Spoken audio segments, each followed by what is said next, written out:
Welcome everyone to the Harnessing GenAI for Academic Work workshop. This is our first session out of two. My name is Shani Evenstein Sigalov, and I am just, so you know me a bit, I'm an educator. I specialize in technology and learning, and I'm currently a researcher as a Marie Curie postdoc fellow at the Digital Humanities Research Hub here at the School of Advanced Study, the University of London. And I'm also a longtime open knowledge advocate. My research is about the intersection between education, technology, innovation, and openness. And I currently lead this project called AI Bridges. My interaction with GenAI has been very tight for the past few years. And I found myself not only developing academic courses, helping students learn how to work with GenAI and develop what we call GenAI literacy, but also doing quite a lot of research around it and guiding institutions and doing lots of workshops. So I'm really hoping that today is going to be helpful and useful to everyone. I just want to take you through what to expect today, what's on the menu. So our session is going to be divided into 4 chunks. They're not equal at all. The first one is going to be a general intro to GenAI and a gentle one, I'm hoping. And then we're going to delve specifically into GenAI in academia and what we do specifically for research. Then we're going to have a short hands-on practice for you all to try something that I will show. And lastly, I'm going to look a bit at the future. And if you're going to survive these coming 2 hours, we're going to have a nice surprise at the end. So this is what to expect in terms of the structure of the session. And I want to take a moment to just say what this session is and what it's not, just to set expectations for everyone. So this is a session for beginners. You're coming from all over the place in terms of disciplines and specific interests, which is wonderful. I love this type of diverse backgrounds. It also means that you bring not only diverse points of view to the room, but usually GenAI meets each of you in a different place. So please be mindful of that and be patient with other people. You may be in a different place in your GenAI journey than other people. This is a safe space. There are no silly questions. There are no, everything is for you to actually be in a better position after this workshop. So don't feel shy. Please ask if something is not clear. You can use both the chat. You can raise hand. If you feel more comfortable asking your question in chat, please do that. If you want to actually speak, I encourage that. This is a big room. We're going to be around roughly 200 people. So we need to be mindful of that as well. We'll try to manage that as well. What we're not going to do, we're not going to cover all the tools. We're not going to address all academic needs. This is a lot. It's a journey. This session is meant to take you step by step gently through that door and hopefully help you continue that journey by yourselves. So we'll do our best. And in terms of what we're focusing on today versus next time, which is in a month, our second part is going to be more, today is going to be more about the academic part of it, more research, more oriented more towards the core of what academic research is. And next time, I'm going to focus more on things that are related to academic work that we all do, like grants, presentations, how to share our research with the world. So that includes videos, pictures, presentations, grants, all of that additional supporting, I would say, activities that we all do as academics as well, or as students. And we're going to focus on all of that next time. Just in a moment before we delve and begin, I would love to see a show of hands from you. How many of you have been actually using some type of GenAI application, something like ChatGPT or Claude or Copilot? Raise your hands or write in the chat. Have you been doing it in your personal lives? I'm curious. Show me how many of you have been trying it on your personal capacity. Okay, quite a few of you. I see lots of hands. How many of you have been using it for your academic work? A bit less, but still there are just a bunch of hands here. Okay.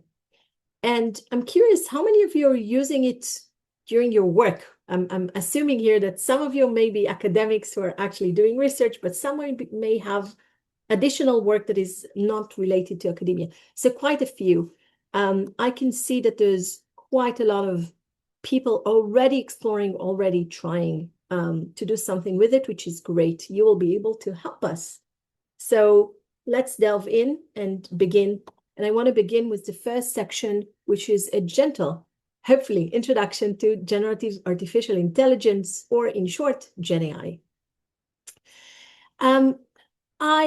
Although this is we're in academia, and usually there's a lot of stress on giving really specific definitions, this is not what we're going to do today, but I do want to orient you, right? So I want you to know very generally, very broadly, that when we talk about GenAI, we really talk about a broader world of artificial intelligence.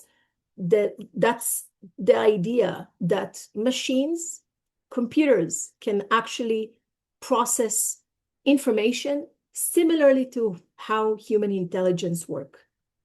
Under this world of artificial intelligence, which by the way is quite veteran by now, right? Some say it began in the 50s, but the people who claim that even before that we had some research around artificial intelligence, but certainly since the 50s of the 20th century. Under that, there's the world of machine learning. This is how we are training machines to know and to behave as if they understand what we're saying to them in a natural language. Under that, there's deep learning and the whole world of neural networks and all that. And underneath this, as part of this, is the world of generative AI. And in general, I just wanted you to know that when people talk about Gen AI, what they really mean is platforms or tools like ChatGPT and others, or apps that can actually produce or generate. That's why there's the generative in the title. It can generate various things, from text to images to code to summary to various outputs based on instructions that we humans give them. This is called prompting. And usually the prompting is done via written text, but sometimes in some apps, it's also possible to give voice instructions, and it will still be translating into text and then generating results for us. All of these different apps that you probably know and heard, and by the way, do write in the chat, what is your go-to app? Are you a ChatGPT person? Are you using Copilot? Are you using Gemini or Claude? Is there anything else that you're using? Do share with us what you're using. And yes, I see these 4 big one, and I see DeepSeek. Someone shared DeepSeek. Right. So you can see consensus and perplexity we're going to talk about a bit later on.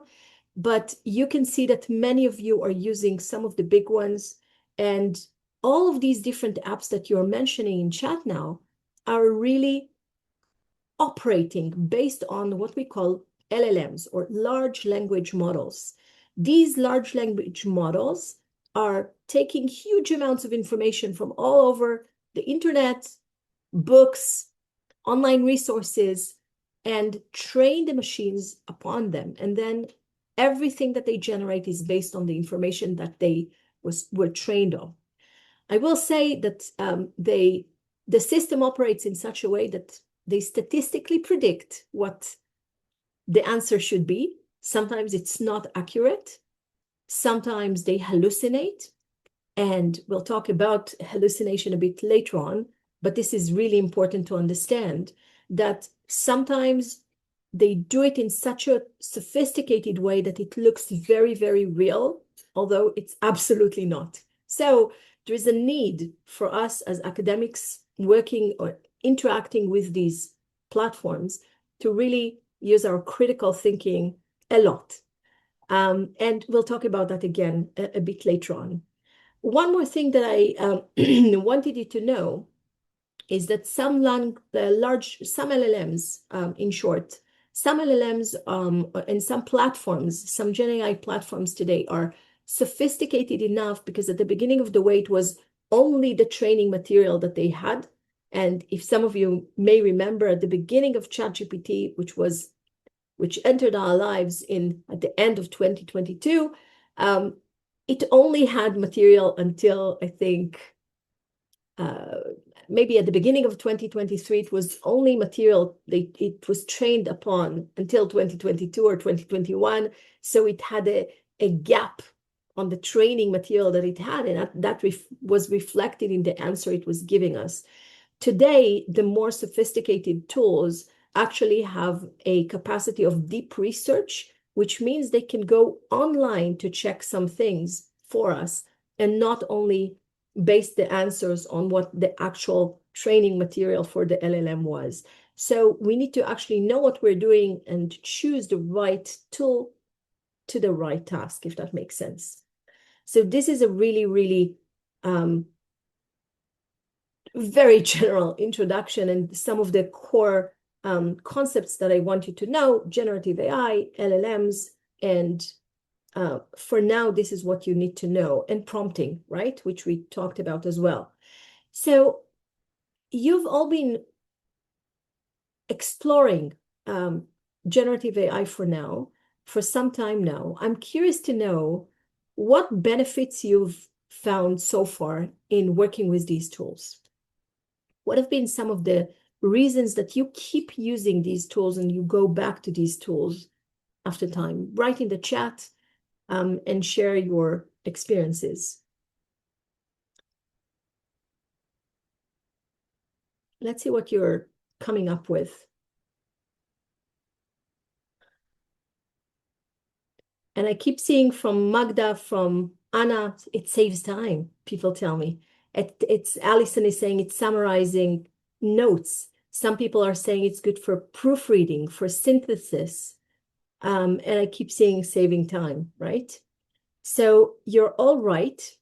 GenAI has various benefits, and I think because the room here is we have quite a few people actually exploring. I won't really delve into it, but it is our ability to save time, to get rapid answers. Some of it can be high quality. It allows us sometimes creativity. By the way, remember the creativity, because some people claim that it's also reducing creativity depending on how you're approaching it.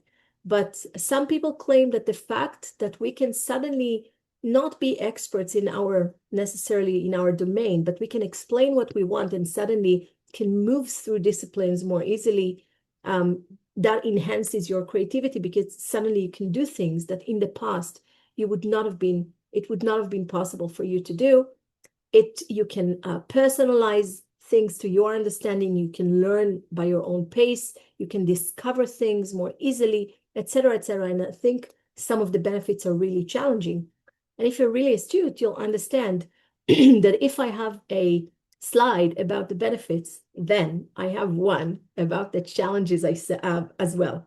So I want to give a moment to actually talk about some of the challenges that we have with GenAI. I think it's highly important to map as well. And I'm curious to hear from you. What have been some of the challenges that you've seen in your work so far? Where have you been struggling? What has not worked well? Let's see what you're saying. Plagiarism, incorrect information provided. I would say that's a really gentle way of putting it. Sometimes it blankly hallucinates. This is a term, I don't actually really like this term, but this is a term used a lot to describe a phenomenon where sometimes we can ask, let's say, ChatGPT or Claude or Gemini or all the big ones, please give me an answer based on actual sources and tell me what these sources are.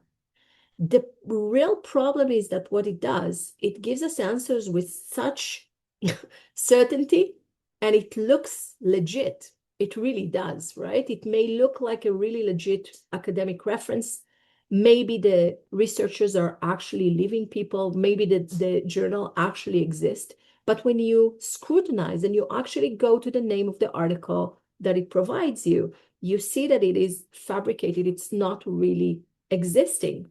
So this is called hallucinations. And the danger is that it's doing it again with sort of with rapport. It's doing it in a very convincing way, and it looks legit. So it's harder to sort of track that this may not be true. So many of you are talking about that. I want to share a bit more about the challenges. So reliability is certainly one of them, but bias is yet another. This is really, as I said, a gentle introduction. There's a whole academic course that we can teach for a full semester at least about talking about all of these issues, privacy and bias in the answers that we get. And I think when you think of bias, I think one of the easier examples is that at the beginning, when you were asking, for example, ChatGPT to give you let's say, a picture of a boardroom, you'll see some of the biases ingrained in these pictures. So you'll get let's say, a picture of only white males around that board table. Today, they're trying to be more sophisticated about that and introduce women as well and people of color. But biases can be varied and ingrained. And again, you have to remember that this goes into the training material of the LLM itself. And where is it taking the material from? Well, the world. And I'll say here that what I haven't maybe stressed enough by now, most of the big ones that are driving the market, these are for-profit companies. So they have their own agenda. They want us to pay for subscriptions. We'll talk about that as well. And what happens is that these LLMs, in essence, reflect the internet or the online world as it is. And we know that the online world is biased. There's misinformation, there's disinformation. I'm not even talking about deepfake and how easy it is to fabricate reality now that we have GenAI, but even before we've had these issues online, right? There's missing information, and those are ingrained in what we see online, even in platforms like Wikipedia, which, yes, academics have an ambivalent sometimes relationships with Wikipedia itself, but over the years, Wikipedia has become more reliable and is considered one of the last beacons of light online, where people are at least trying to have reliable information. They don't always succeed. It's not perfect, but it is at least part of the agenda to succeed to do that. But even Wikipedia itself is flawed. It has biases, misinformation, disinformation. While this community is fighting all of it, it still exists. And there's a lot that is still missing. So if you think of Wikipedia, we know for some of them LLMs that we have, some of them shared how they're training their material and what's the actual, where the information that they're trained on is coming from. But we don't know for all of them because these are proprietary companies. Some of them just don't share. For those who do, we know that Wikipedia is the single biggest source of information that they're trained on, but it's still a very tiny percentage.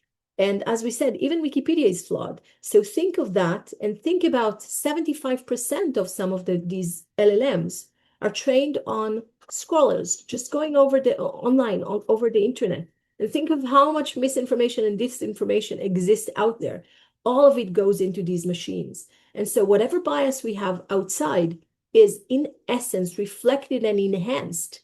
So we have to be very critical in how we are reading the results and looking for these biases and looking for these shifts in how knowledge is portrayed.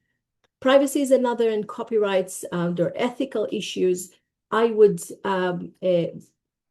also say that from my perspective, especially coming from the open knowledge movement, And I don't know if I've shared, but for many years, I've been on the board of trustees of the Wikimedia Foundation. It's the nonprofit that actually is responsible for Wikipedia and all of its sister projects all over the world. And what we fight for is free information for everyone for free in their own language. And I can see these GenAI platforms really enhancing socioeconomic gaps. Because in essence, if you have the money to pay for the better subscriptions, you'll get better results. So what does it do? It again creates this gap between different people in the world. And I'm not even talking about the 40% of the world that is still even not connected to the internet, right? So there are various gaps in different places in the world. This is enhancing people who have the money to pay to all these platforms get better service in essence. And there's also issue with languages. The moment you step out of English, which most of the LLMs are, the training material that we have in English is massive and is the best in terms of all languages. Today, most LLMs know how to manage themselves in additional, I would say 40 languages. But once you step out of this, and I'm sure here, even in the room, we have people like me who are not from the UK originally, not English mother tongue. I'm originally from Israel. I speak Hebrew as a mother tongue. And this is a tiny, tiny, tiny language. I'm sure there are people in the room. Please share which languages you also speak that may be smaller, with a smaller number of people. These languages are less supporting. This is the last point here that you see. That I see Finnish, I see Hungarian and Catalan. Amazing. Such diversity, and Basque, wonderful, and Welsh and Arabic. Arabic is actually one of the biggest ones. German is one of the strongest ones, French as well. But once you go out of the really big languages that many people, we have Cantonese, wonderful. So once we go into these smaller languages, we have less, the quality of the answers is less good because the training material that is available on these languages is smaller. There's also the fear of loss of jobs.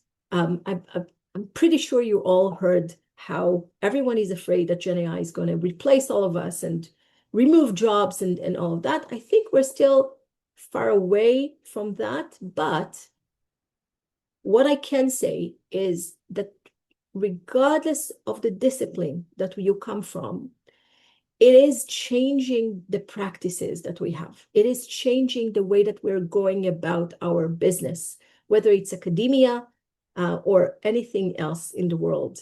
So it is changing how we're doing things. And more generally, this is something that I'm specifically researching. It is changing the way that we consume information and also produce information online. So it requires some astute understanding of all of these issues when we come and interact with these tools. Okay, I want to talk about the big 8. And I think we've mentioned some of them, but we may as well talk about Llama by Meta or Facebook, DeepSeek that was mentioned here already, and GenSpark and Grok. These are considered by no one other person but me as the big ones. As I said, these are for-profit companies. What we're really missing from this picture is a really good, strong open source alternative to these for-profit efforts. There are some efforts happening around the world, but they're right now unable to compete with these big tech companies that are driving the market. As I mentioned, most of them offer some type of free services. Mostly they will be limited to some extent. And then if you want more, you'll need to pay. And from the get-go, the amount of people who've asked me over the years, Shani, please tell us what to pay for. Like if I have to choose one, what to choose, I will not give an answer to that. So please don't ask me. I think this is a very personal thing. What I'm interested in is for you to have enough orientation around these tools, play with them, get to know them, and choose for yourself. No one can tell you what to do. I will say that because we're doing this under the University of London, the School of Advanced Studies more specifically, although this may be watched later on by other academics, other people in the world who are not in academia, it doesn't matter. Many universities do have some agreement at this point with some of the big tech. Specifically, University of London is working with Microsoft very strongly, as you may know. And so Copilot may be available to you if you're a researcher in the system or even a student. That means that Copilot is available to you through the university system.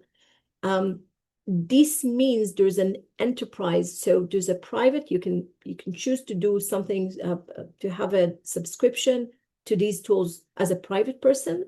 You can use the free version or the pro version that will cost you money.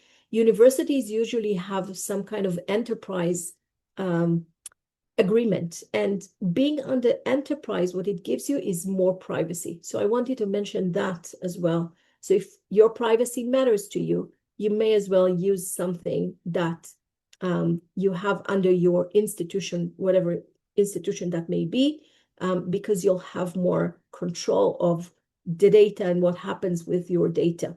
There are places to opt out of some of these platforms if you want them to train on your material or not, especially if you're paid, but sometimes they don't. Sometimes they will just train on your material, and you need to be aware of that and just use it wisely. If you're working with very sensitive information, especially if it holds information about other people, students, you may not want to work with some open platform on a free license, free version of it, because that may not be safe enough. So I wanted to put it out there.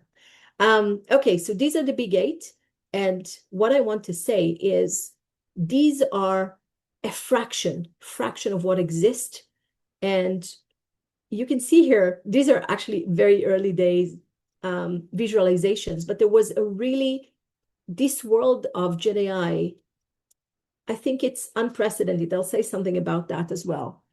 We are, at least from my perspective as a technologist, someone who is an educator and specializing in technology and learning, we've had various additional technological disruptions in our lives. At least for me, I lived through the emergence of the World Wide Web at the end of the 90s and beginning of the 2000s, and then the mobile revolution.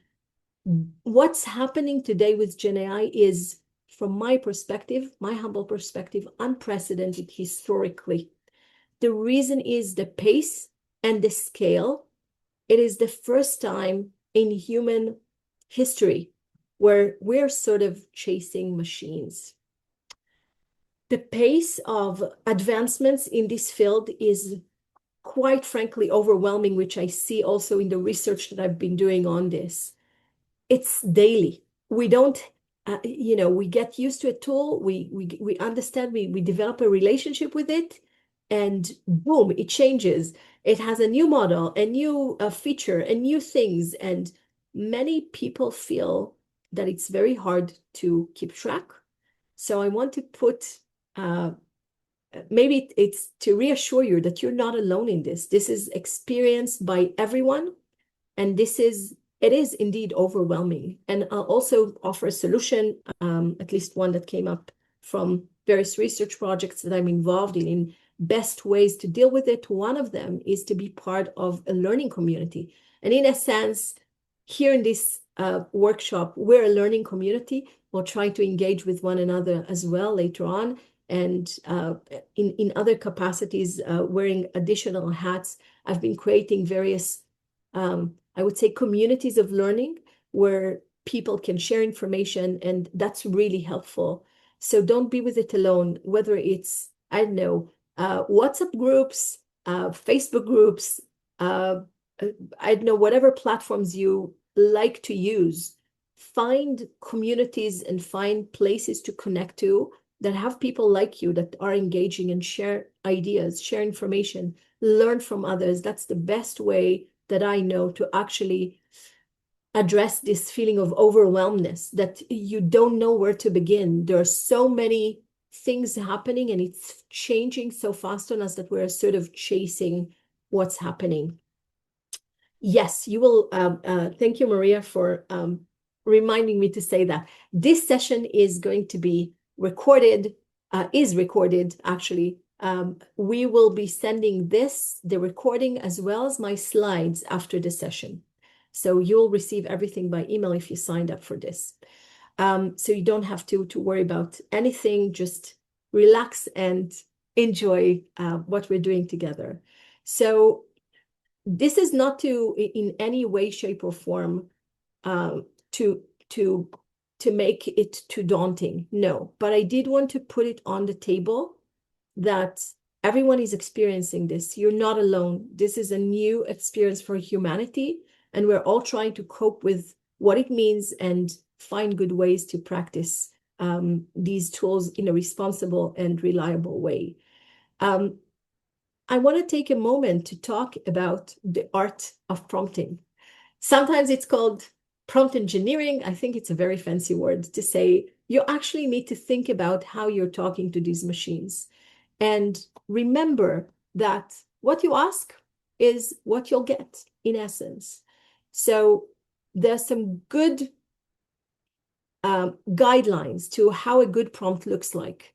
And a good prompt would have, you'll include in your prompt all of these different things. You'll give the background and the context. You'll give the machine what it is that you wish to get and what the limitations of what you're requesting is. You'll give it the target audience, and you'll tell it how exactly you want the answer to come. It could be, I want it in bullet points, or give me an outline or a table, or give me a short paragraph of summary. And if in some cases, especially when we do academic research, you may want to include an actual example if it's relevant. So all of these things together make it a better prompt than just being very short and brief. Also, please remember, this is an iterative process. If you don't get the results that you want the first time, don't lose hope. Continue to talk about, continue the conversation, and request and fine-tune until you get what you want.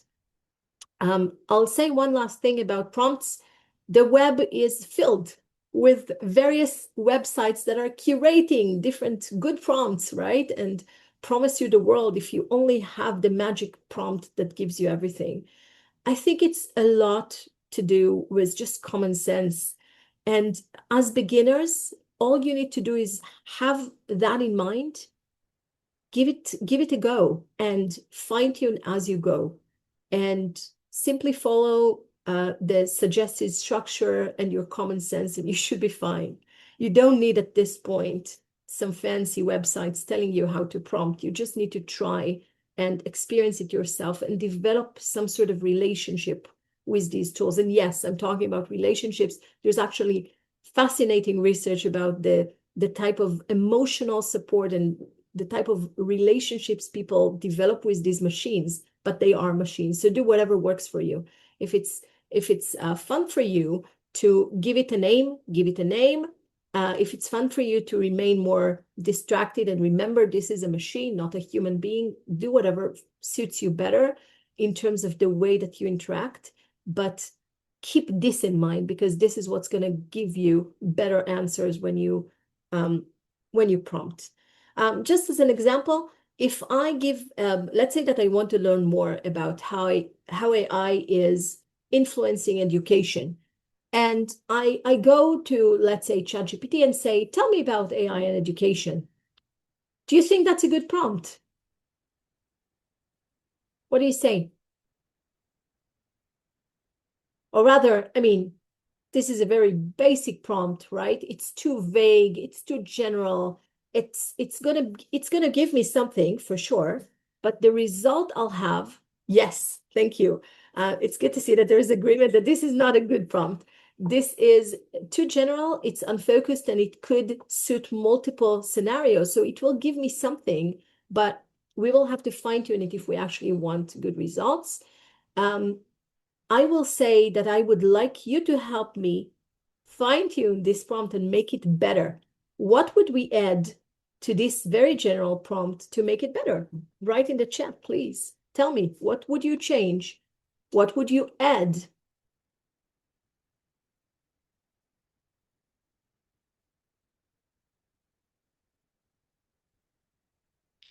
Yes, Anna, thank you for your comment about leaving thank you behind. It's true, there was a whole thing about it. And Sam Altman, the CEO of OpenAI, the company behind ChatGPT, was very public about the impact that it has on machines. I didn't really focus on it in the challenges slide, but it is a challenge in terms of the computational efforts and the impact that it has on environment. This is a huge topic that is still being explored and learned, and there's a lot in regards to regulation that needs to still happen, and legislation across the world that needs to happen in that sense. So thank you for reminding that to us. Let's say I'm looking at what Karen was saying here in chat. We need a target group, the aim of the information, the context. We're missing quite a lot. So if we would have said, we're doing research on how AI is impacting not just education, but teaching. So boom, we give it a target audience. Suddenly it's about the teachers, not the students, right? So and then if we go more granular, the more we explain what it is that we want and what's the context, it will give us better results. Okay, I think that's understood, so I'm going to move forward. And I just at this point wanted to actually show you examples of these different tools, but I think because the room already knows and have been experimenting, I'll actually jump that, and I will go specifically, give me just 1 second to bring in the right window. I have too many. Do you know that? Do you have that problem as well? Too many tabs? Yes. So these are the tabs that I wanted. I will skip on Microsoft Copilot. I'll just say on that if you are using it through your university account, maybe you can use it also through Edge browser, because that will give you Copilot ingrained in that as you go. So this is ChatGPT. There are two things that I want to show on that front. And as you can see, I'm logged in. I'm actually paying for a subscription for this one because I'm not a good example. I'm using it also for research, and I'm doing lots of training, so I'm touching quite a lot of tools. That said, I am very, very critical about who I pay and why. So think well where you invest your money. But I do want you to see that when you go into your account, there's a special place called settings. And under settings, there's a place called data control. And what you want is this section here above ticked off if you haven't already. This will tell ChatGPT that you don't want the model to actually be trained on your material. So you're, in a sense, telling it, my information is my own. Please don't share it for your training materials, etc. You can do all sorts of things here. Scheduling, if you haven't known, these apps are becoming more and more complex and are able to do more. We can now tell ChatGPT, please remind me to do something let's say every Monday. And it will do that. It will create an actual schedule. It will create a ping for you, a prompt that pops up in your app and remind you to do specific things that you want. So you can actually manage your scheduled tasks and sort of reminders, just like we have in Outlook or Google Calendar. And I want you to be aware of GPTs. And these would have different names in different, I would say, in different platforms. So for Gemini, they're called gems. In different, every platform has its own name for it. but the idea is simple. If there is a task that you keep doing again and again and again and again, you may want to create a GPT for it. And if you don't know what that means, let me go to GPTs for a second and just give you an idea of it. I'll actually give you an idea, a sillier one, not connected to academia at all, just because I think our lives are complex and have various facets. Some of us have kids. I have an 8-year-old and a 2-year-old. And sometimes when they have play dates, or I just want them to do something, I want to create a coloring for them. So this would be a place for me to say to ChatGPT, this is a GPT that someone has already created that can generate things like a coloring book for me. And like that, there are specific GPTs that you can explore. If you just GPTs, if you just click in Google, you will be able to go to explore GPTs. This is the actual link for it. I'm putting it in chat. But when you go here, you'll find that there are already existing GPTs that people created and shared. You can create some GPTs that are already that are only for you, or you can decide to share them with others. If we're doing research or analysis, there are GPTs that people already created, but you can also create one by yourself. It's as easy as clicking here, that button that says create. Okay.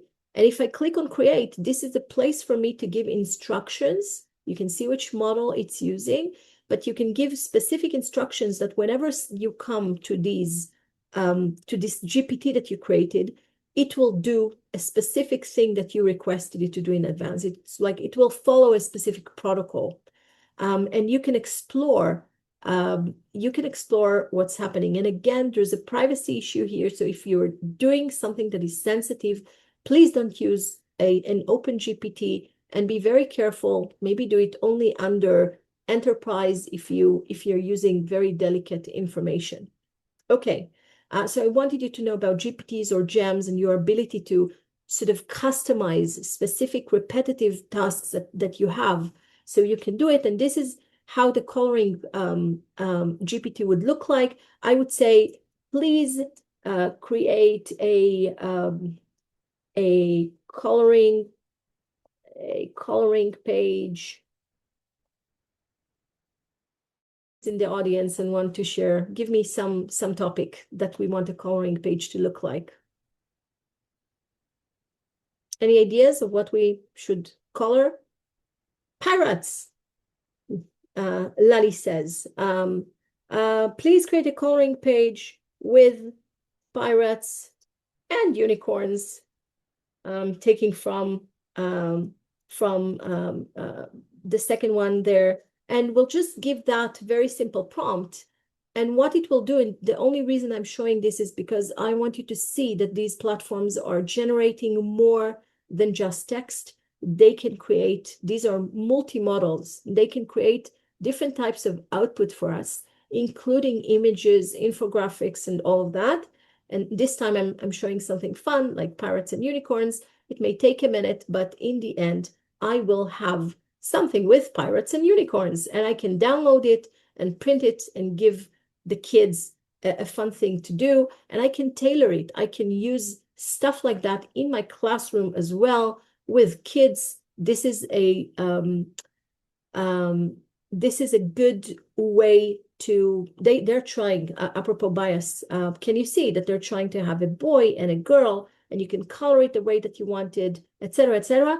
They're trying to be less biased in their pictures in general, not always succeeding, but again, you can prompt it as you want. If the picture doesn't, if you don't like the picture for some reason, if you're sensitive to what it's showing you, you can be very precise about the prompt and ask it to do it again, and it will, in a click of a button, create whatever you want. Again, this is a fun example about pirates, but think of the possibilities. Think of how you can use it for learning and multiple ways where you can incorporate something fun like this and using GPTs in general to actually enhance your learning and research. There are specific things for math mentoring, for creative writing, for research, for analysis, all sorts of. So explore first what exists. And if it doesn't exist, create your own GPT. It's not that complex. You give it simply the instructions that you want, and you fine tune.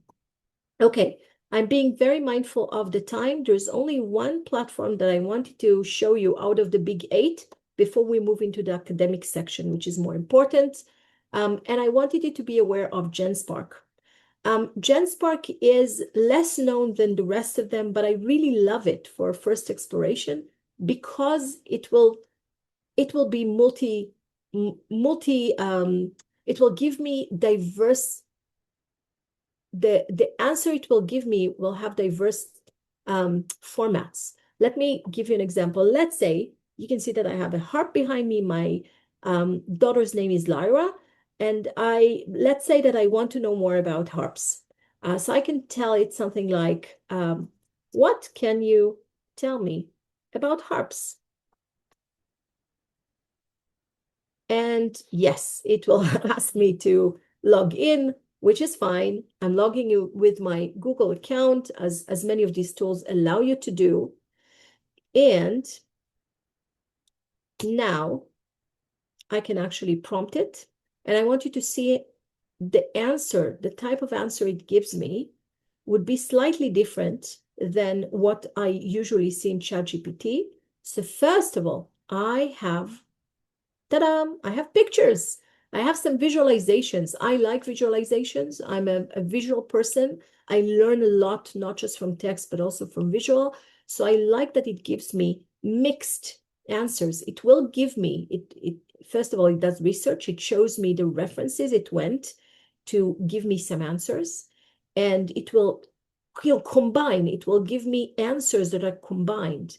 And it will go on and on and on because my prompt was very, very broad. It will continue. But what I want you to be aware also about GenSpark is very, very powerful. What it does, it has here at the bottom, it has different agents.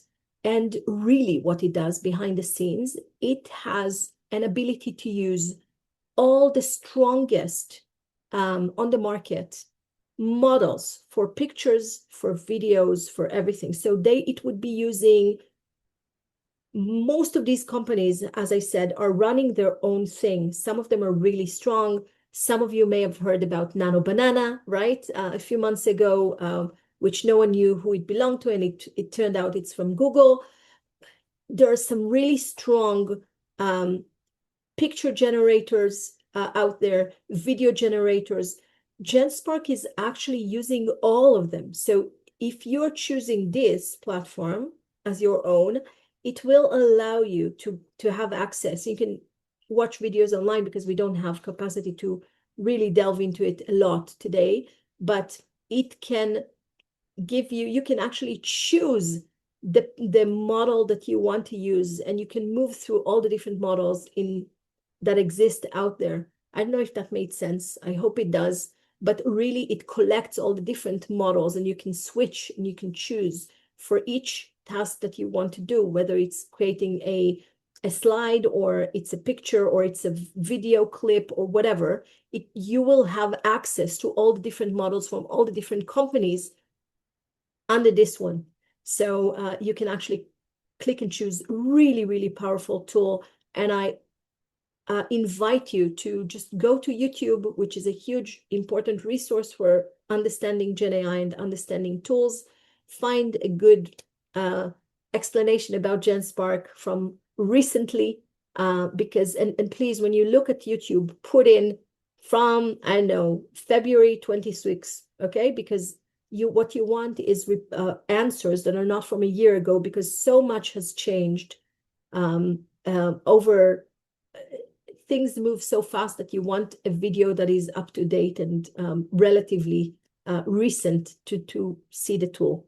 Okay, I'm going back into my slides, and I think this almost completes my my first introduction to GenAI before we delve into the academic part and do some more. There are some things that I want you to be aware of, not beware of, but be aware of.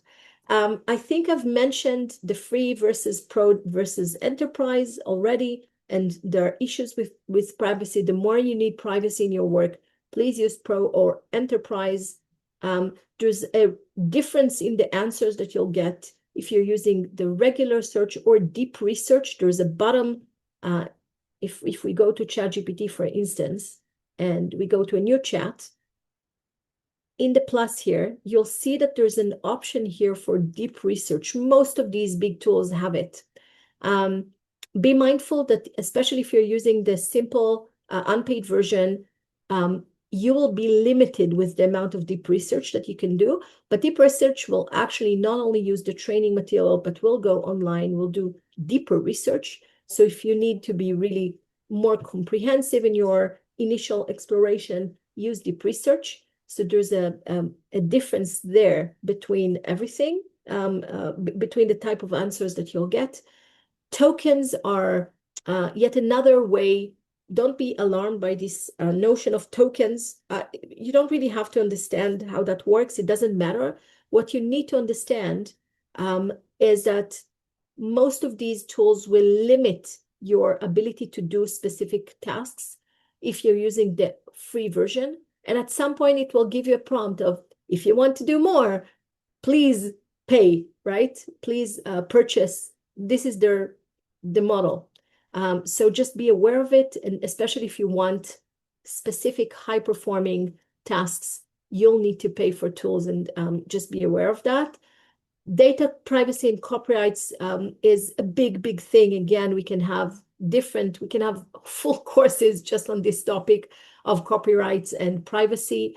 I just want you to be very aware. Always look in the, when you log into a new tool, search in, as I showed you in GPT, go to the settings, play around with the settings and check if you have a way to opt out of your data being used and your data becoming more and more secure. And always, please use your critical judgment when you get answers. If you need to do something more academic, as we'll talk about in a second, we will need specific tools. These 8 are not going to be enough for us for actual academic research. But this is not always do we need, for some academic tasks, the big 8 will be enough, for some really not. So just always use your critical judgment. These are like very initial, very broad things to keep in mind when you're interacting with these tools. This completes the first section of our Intro to GenAI. And I want to pause to see if there are any critical questions. I'll take a few of them. Feel free to unmute, raise your hand or unmute and just ask. And if most of it was clear, I would want to continue because we're already behind schedule, and I want to show you a bunch of more things related to academic work. So anything critical that I said that would hinder you from... Yes. Unmute and ask, please.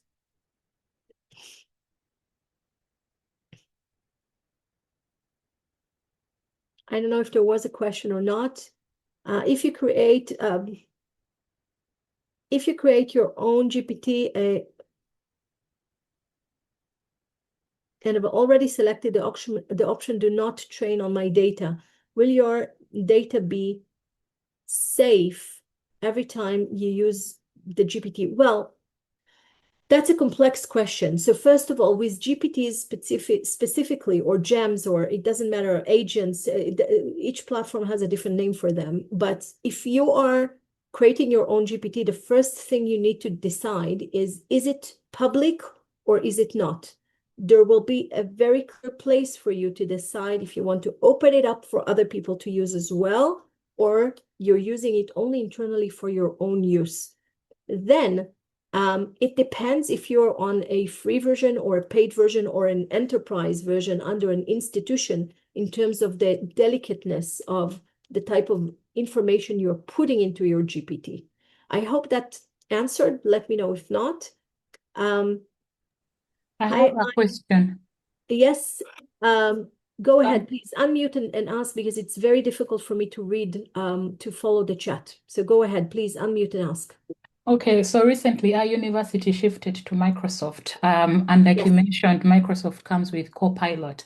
yes, So as you're working with your data for research, yes, someone who has never used Copilot before, the first time like opening Copilot, it had like already pre-existing prompts of like how to help, and it's like, oh, if you want, can I summarize your chapter, blah blah blah blah blah.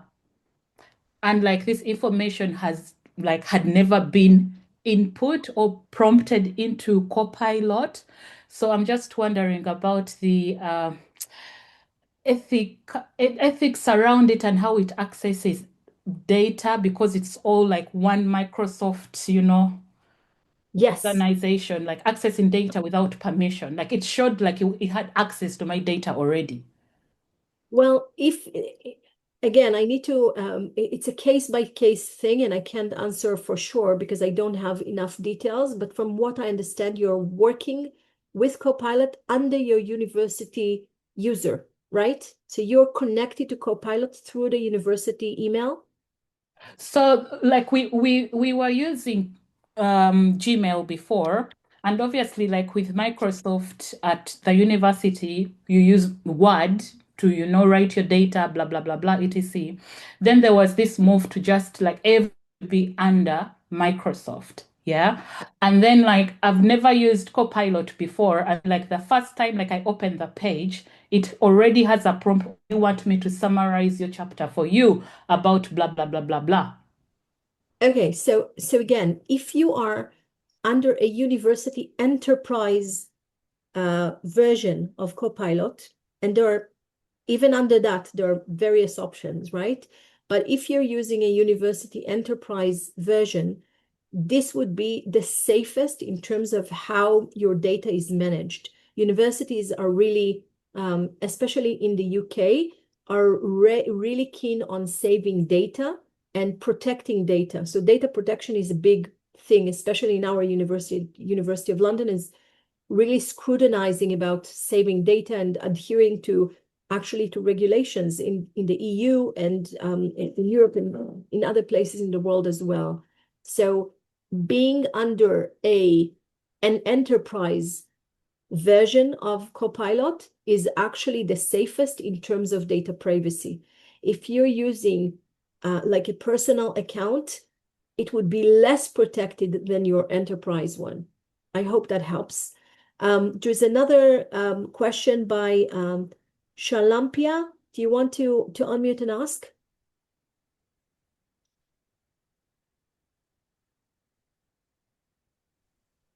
Yes, thank you so much. Can you hear me? Yes, Clearly? please go Excellent. ahead. Yes, I've tried to type it up in brief, but it's much better to explain my question actually. Thank you. So I was wondering whether if we use an open one of those machines without a subscription, I was specifically referring to ChatGPT, Yeah, and we include some bits and pieces of maybe our data, our work, maybe some questions about something that we would like some extra information or advice.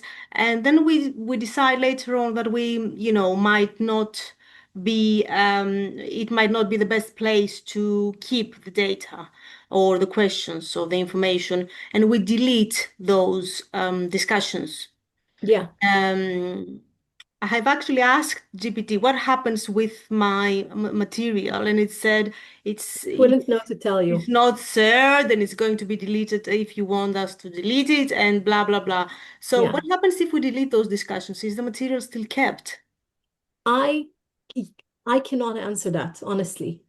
You will have to ask someone at OpenAI what they actually Mhm. do with our data. It's unclear. Mhm. They have a place where they try to clearly elaborate what happens, but I wouldn't trust it too much. Again, if you are using sensitive information, simply don't use it. It's as simple as that. Be on the safer side, especially if you're using a free account. If you're using a paid account, then you can opt out, as I showed you before, of your data being used. Still, it's not, it You doesn't. can do that with a free account as well. I've just checked. You can do that, but again, not in every, I'm trying to be broad, and not every tool that we've talked about from the big eight will have that option to opt out, not in the free or paid version. Some of them are not really saying, some of them are saying explicitly or not. Just be aware of that and always check. And if you're using sensitive material, only do it really, really if you are under an enterprise version of it. I can see a similar question related about proofreading and research and all that. I can tell you that I personally use it all the time for my research, but I'm very aware of what I'm putting in and where. And so you have to do the due diligence sort of understanding which tools you're using, how they're managing your data and all of that. And you just have to be mindful of doing that before you actually start working with them. So would you include a draft of, say, a section or a chapter of your research? All the And time. then I do it all the time, but I do it in platforms where I have a paid version, and I've opted out of this being used for other research. Does that And make if you sense? send it to a journal then who asks whether you have used GenAI or not, No, that what do you depends. say? Well, all of them now ask. Yes. All of them now ask, and I guess that also comes down to what exactly you are doing with the material and with the what exactly are you doing with GenAI? If you've given, I don't know, ChatGPT a simple prompt and asked it to write a full academic paper, it won't work, right?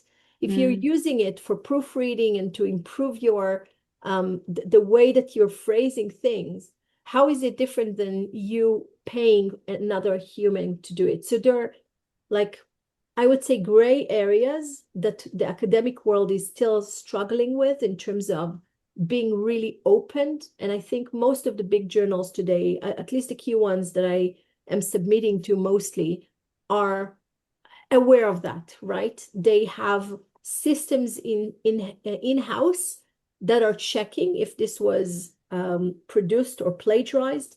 And of course, there are GenAI platforms that helps you check that it's not plagiarized, that it's not, that there are AI detectors, right? So you can put your text into these machines and check if it sounds like it comes from the machine. It's very difficult to track. Some of them are tracking, and I've actually I've seen cases of false positives, like someone would get a reject from a journal, although they actually haven't used, but it sounds like they're using. So it's problematic. It's a gray area that there's no, and it comes down to your own ethical approach to your work as a researcher. But I think as long as you are guiding the work and you are standing behind what's written there, it's your name, it's your responsibility, sort of. So you have to make sure that you are behind every single word written there, even if you got help in phrasing and all of that. You guys and ladies, I want to pause the questions here. Please keep them in your chat if there's something critical that I haven't answered. If we don't continue now, we're just not going to make it until the end. And I do want to get to all the things that I wanted to cover today. So shall we continue, please? Or is there any drastic thing that I haven't answered? I'll allow one more, only if it's critical. But please be aware that we don't have enough time. Okay. I don't see any hands popping up. I will see all your questions, and if there's something critical, I can feel free to reach out to me separately. I do want to continue, so I am going back to my presentation. I will share full screen, and we'll delve into the second part which is, sorry, GenAI and academic work. Okay.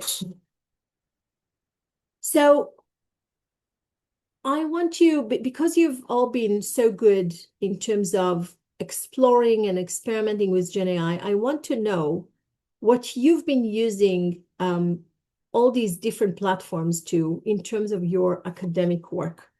What type of things have you been doing academically with these tools? Please write in the chat.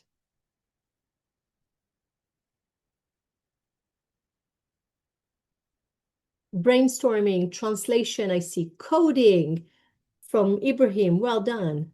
Looking for sources, Lali says. Rephrasing sentences and written text by Faith and Barbara. Proofreading, etc., etc., etc. Double checking. Teaching preparations, Ron says. Wonderful. Okay.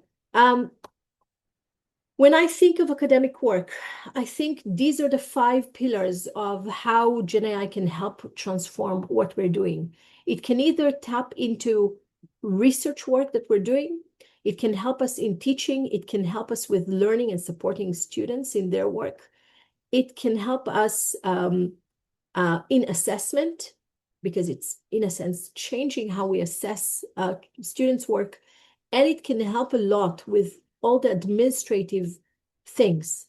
We are today focusing on this first pillar, which is research specifically. And if you sort of already kind of answered in the chat, but even when we think of academic research, there is quite a lot of different tasks. And I want to mention some of them because we will be using different types of tools for different type of tasks. And this is a really key point that I want you to all keep in mind. As of now, there is no one solution fits all from my perspective. And I will also talk about that in the end of this section. But really, there is different tools that I would choose for different tasks.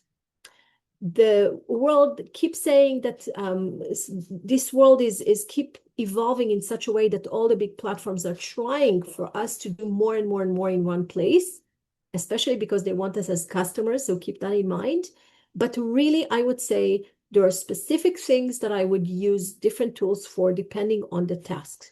So for me, it is about your GenAI literacy and you being familiar with some of the good tools out there to do different type of tasks. So we can do ideation with these platforms, and for that, most of the big 8 would suffice for that. Topic exploration, to some extent. Lit review, absolutely not with the big 8. I will talk about specific tools in a second. Hypothesis testing, that you can do with the big ones. They're actually not that bad in them. Transcriptions, there are dedicated tools to do transcriptions, especially if you're doing it for research. Let's say that you interview people and you want to transcribe, there are specific tools to do that. Data analysis and visualizations, which are actually 2 different things. Yes, different tools to do each of these.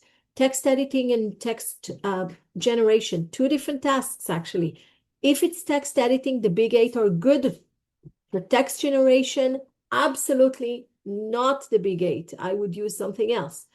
And additionals, this is our main focus in the next session, but I would say for everything to do with presentations, comms, pictures, videos, usually not the big 8, but other more dedicated platforms.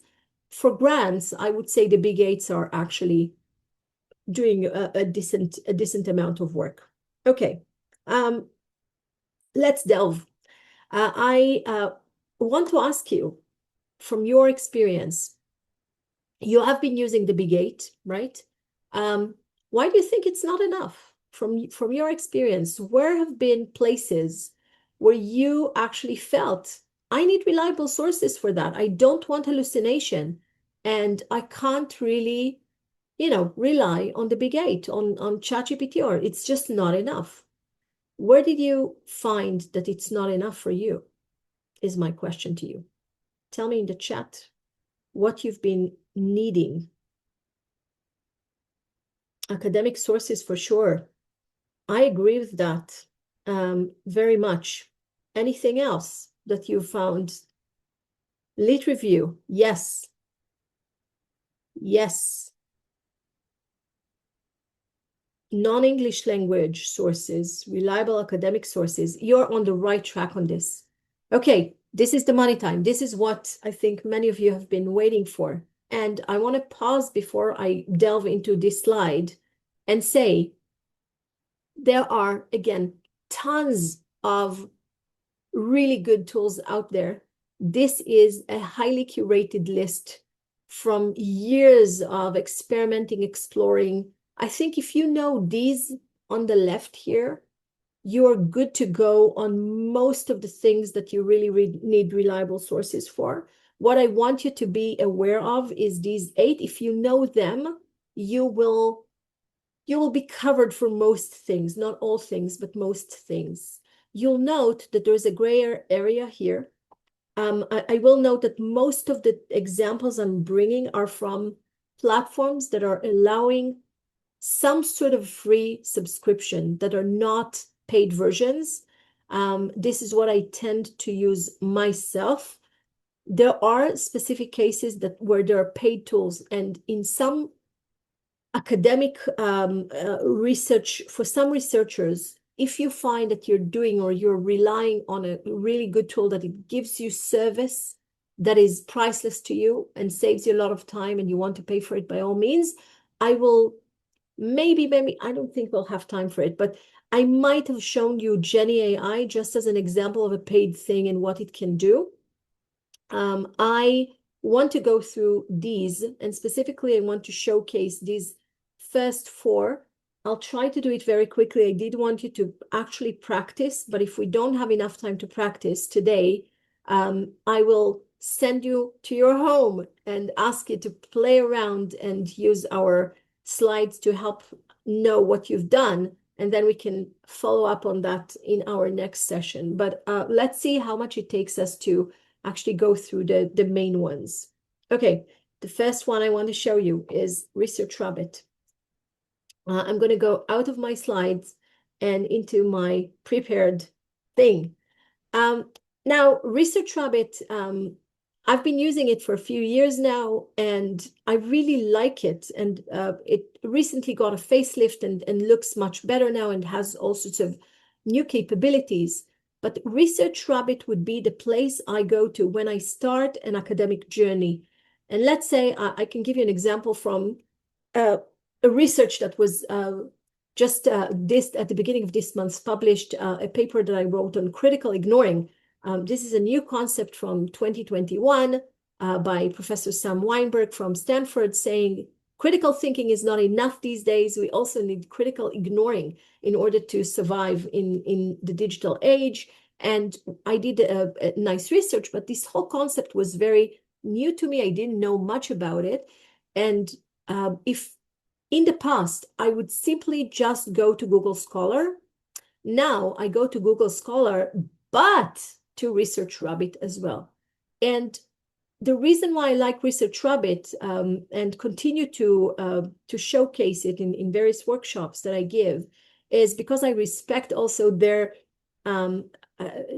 commitment to academic users like me, and everything that they used to give for free remained free. Now they have more advanced features. They can cost money, but the rest of it still remains free. So you can still use it.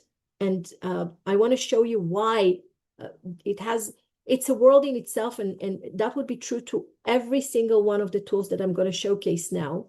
But I will show a feature, most probably a specific feature that I like and that I find useful and that you can then explore more. And you may have noticed, I'll show it just for a brief moment, but this slide that you all want, for every link, it will also have a tutorial. Many of them are by Andy Stapleton. He's an academic that reviews various tools. Many academics like him. If you don't, there's a bunch of other tutorials on YouTube, but you already have in my slides a tutorial to go to if you want to explore one of these tools. So just be aware of that. So Research Rabbit and why I like it so much. Let's say that I want to start exploring a topic. Sometimes, as I said, I'll go to Google Scholar, I'll find one paper, maybe two, but the moment that I give Research Rabbit two articles, it can do wonders. But I can also just do this search here, and you see that I can give it a jury number, I can give keywords or a title or something, and it will give me something. So I can simply prompt and say, what can you tell me about critical ignoring?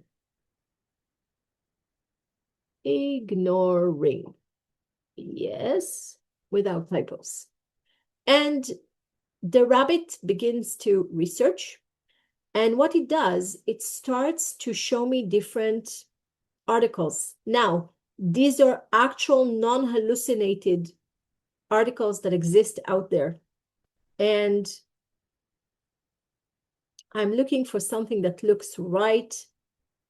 So far, I am not seeing it, interestingly enough.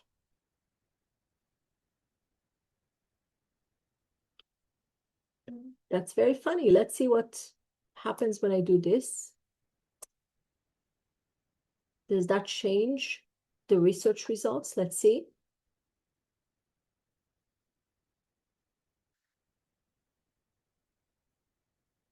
It is updating the research. And it hasn't changed anything. Okay, funny. I will go here for a second and just show you this, okay? Let's say that I am looking at, I don't know, this paper here. This is the paper I was hoping for it to find, but as I said, I can look for Google Scholar, I can look at Google Scholar, find something and drop it here. And once I have this paper in, look at what happens here on the right. First of all, I can click on it, okay? And I can actually open it in a different tab. So this will actually take me to the real paper that exists out there. It will usually show me the abstract as well. But here below is the feature that I love most. It will create similar, it will find similar articles for me. And this graph is why I love Research Rabbit. This is the feature that I like most. It creates this graph that shows citations on the y-axis and more recently published on the other. So this gives me an idea of the field. It will show me who is connected to who quoted who, how are, if you will, communities of research, and it will allow me to explore a field in a really nice way. So let's say that I look at this, and by the way, every single thing here is clickable, and I can click on it and save it into my project and to my collection or not. But let's say that I click on that. I will again get to the right one. But if I now ask it to give me similar to this article by Weinberg, see that suddenly there's a whole new graph that happens. And what I love is I don't have to worry too much. If I want to go back to the previous ones, we have the rabbit holes, the different rabbit holes here, and I can simply click and up, the bunny came back to the other rabbit hole, and I can see the previous one. And this is a wonderful way to visually explore a field that is new to me, that I don't know, to see when it started, who are the main people that are cited, to start collecting all these different references. Research Rabbit also specifically connects to Zotero. Other tools connect maybe to Mendeley and other reference platforms that we're using a lot. And I think it's brilliant. It's a really good way to start exploring and collect your list of literature to explore. So it helped me find things that I would not find in Google Scholar sometimes. And maybe this is the most important tip. I never rely on any single one platform. For whatever I'm doing academically, because I want high scrutiny, I want to be very critical what I'm doing, I would always give the same task to a few tools and see what I get and gather and sort of forage from all of these different sources, and I'll get to different types of resources, and that will give me a good picture of the field that I'm exploring, and it will allow me to explore more and more. Okay, this is Research Rabbit and why I like it, and as you can see, it's only showing me academic existing articles. All of the tools that I'm showing now are really good at doing exactly that. The second tool that I want you to be aware of is SciSpace. SciSpace is, again, a veteran. It started out really early days. It keeps building like all the good tools. They keep adding features and possibilities. And when you go and log into SciSpace, what you'll see is, again, this prompt, that a place to do a prompt, which is very similar to many of the others. But if you look here below, it will show you some options. So there's a difference if I want to do a lit review, or if I want to write a draft, or to change something, or to rewrite or review.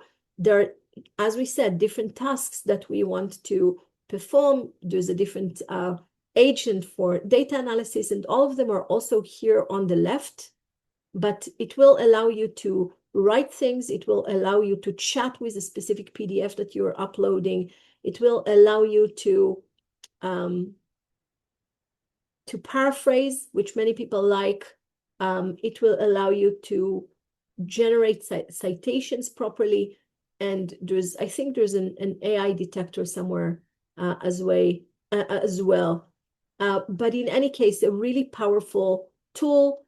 If we, again, go and just open a new chat, I can ask it,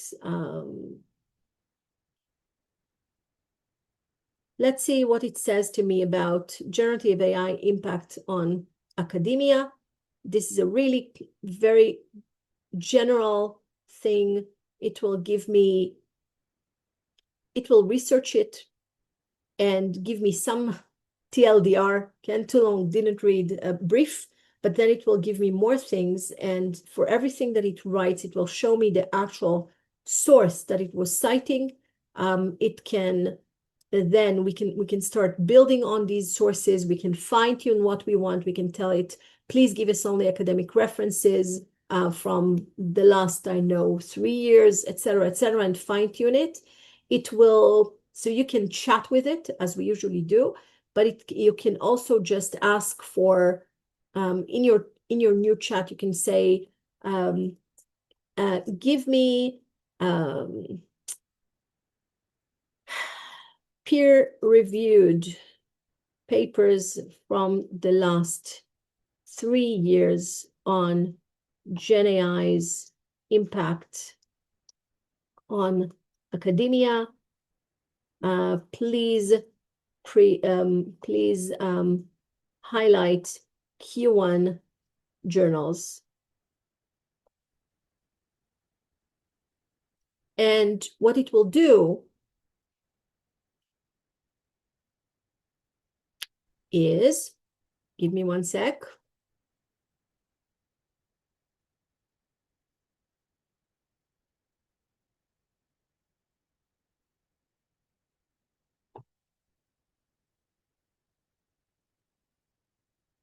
It searches, and the result should be a table. And I really like this table, again, as a first exploration for a literature review. What is nice here is, again, every single row here is clickable. I can see the relevance. It scores the relevance as far as it understands us. It gives us the abstract. And I can actually control what columns I have in this table that I see here. And I can mark it to read later on. It would, this is how to cite this paper if I want to download it as a PDF, to remove it if I don't like it, etc., etc. And I can, again, collect all of these answers that I like into some sort of project that I'm working on that will help me with my lit review. So really wonderful and very strong tool that everyone doing academic work should know. The next one that I want to mention is Perplexity. And Perplexity, again, will have this chat that you already know and love. The thing that I like most to use Perplexity for, and this is really me and how I use it, but again, it can do all sorts of things here on the side that you can explore. But sometimes you know how you are writing, let's say that you're already in the writing phase and you've done your lit review, you've read a bunch of articles, let's say you've read now 100 articles, and you are you're writing a sentence, and you know you've read it somewhere, but you can't remember exactly where. And what Perplexity does really well is I can give it the phrasing. I will give it an explanation of what the research is about, really briefly. And then I'll say, this is a sentence I have in my, can you please find articles that are peer-reviewed, Q1, that will support this claim? And then it will allow me to find sources to quote, to give a quotation, to give a reference to my statement that I know is correct because I've read it somewhere, but I just can't remember where. And the tool that I wanted to maybe show you, GenAI, which is paid, is also really good at doing that, and finding the citations that we need for something that we wrote. So Perplexity will be brilliant on that. It will allow you to see something. You can say, show me some good examples from a specific theory from any field that you want. It will find you some good quotes to rely on your. So this is a very specific task, and sometimes Perplexity is really good at doing that. It is giving you free access, which is why I'm showing it. And I think it's brilliant. You need to explore it properly, including everything that it has here on the side. We don't have time to do all of it now. This is just, as I said, a taste of some important tools. The next tool that I want to show you is highly important in academic work these days. And I'm talking about NotebookLM. NotebookLM by Google, part of their whole Google services, connected highly to Gemini, of course, which is one of the big 8 that we've mentioned. When you enter NotebookLM and you log in, you'll see that it has some featured notebooks for you. And these are public notebooks that other people created that are high profile and you can explore. And here underneath, you can have your own notebook. I want to show and talk for a minute about why this tool is really, really powerful. So I'll take an example that I already created in advance. What I did in here is when you enter it, the notebook will be blank, okay? And I can then choose to either add my sources or ask it to do online research for me, or both. The thing is, after you've used all the other tools, you've used Google Scholar and you've used Research Rabbit and maybe SciSpace and maybe a bit of Perplexity, and you've curated your list of articles or sources in general that you want to start writing your thing on. But before you do that, you actually want to have an overview and you want to discuss all these different sources together and get some insights into all of this material that you've curated. The place to go then would be NotebookLM. So it can digest, listen carefully now, it can digest up to 50 different sources that you bring to it. And that could be either PDFs of articles, links to specific open access articles, links to YouTube videos. It could be also documents that you have, so things that you've written yourself and are on your drive or on a PDF or even a copied text of blurbs that you've written yourself. And you can put all of it into your notebook. And then the magic is that here in the chat, you can actually discuss all these different 50 sources together.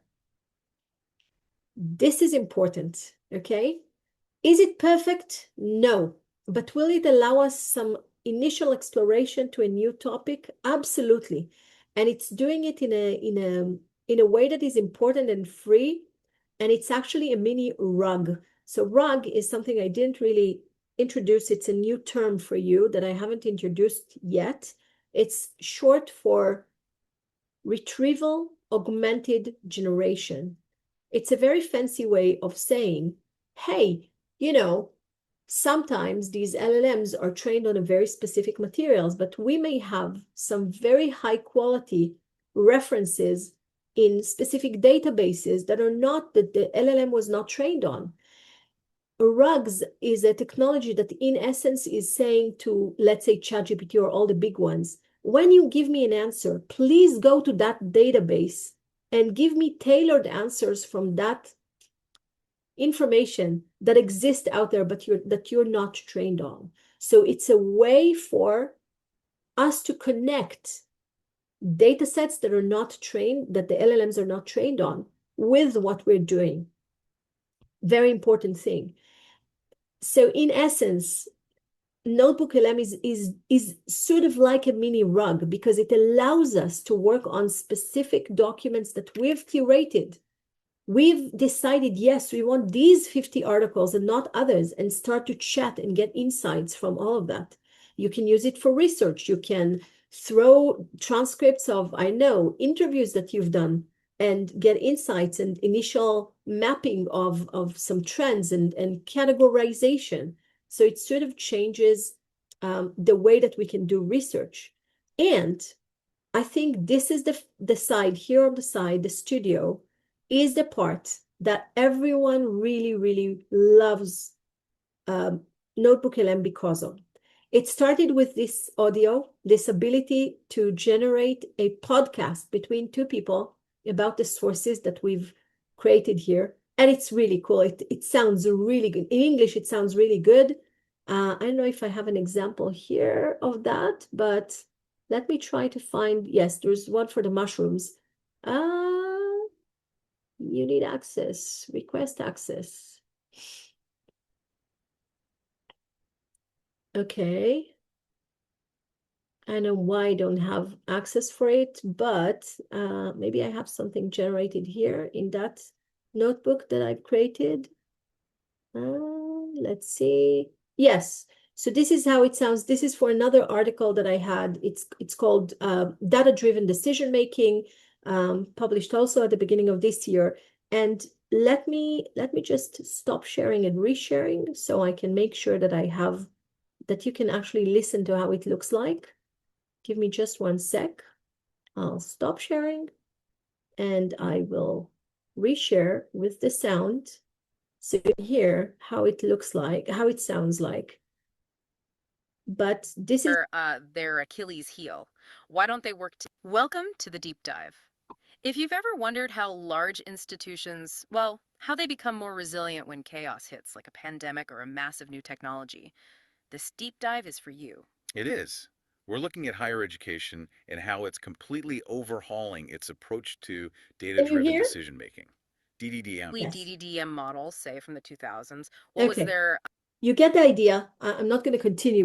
This is not about DDDM, but this is about the ability of this tool to generate audio for you. And the new feature for Notebook LM is that you can actually edit it now. You can decide if you want a deep dive, if you want something brief, if you want it short, you can fine-tune the prompt. And the most important feature that some of you may love, you can choose the language. So no matter what language your source is, the sources that you brought in were in, you can choose the language of the output and generate it. And you can be very specific about how you want it to be constructed. If you want a conversation between a man and a woman, if you want only women, if you want just one person to talk. Usually it's like a podcast, it's a discussion of sorts, but it will create you a brief. And that's a really nice way to, especially if you have learning disabilities, this is a game changer, because suddenly you can have a resource and you can hear a brief. It's a high level brief, but still it will give you an idea of what that source that you brought about into the notebook is doing. And you can choose, if you have 50 ones, you can still choose which one of the 50 that you have here you create the audio for. So that's really important. The second thing that it's doing is creating videos. And I've been using it as an academic. It's more for maybe next time, but because I'm already here, I will show it to you.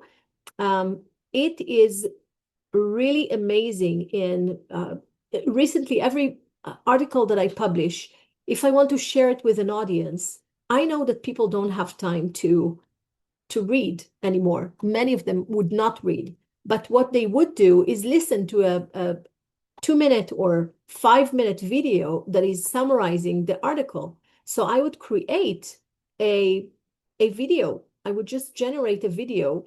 And this is one that I did, a brief one that gives the highlights, and look at what it's producing. This is how it looks like. In our crazy digital world, what you ignore might... Oh, sorry. This is this is doing 1.5, but it doesn't have to be. This is my preferred way of listening, but be the most important thing of all. Wikipedia just hit its 25th birthday, and its secret sauce isn't just what's added, but what's ignored. Professor Sam Weinberg calls it critical ignoring. Basically, it's about cutting through all that digital noise.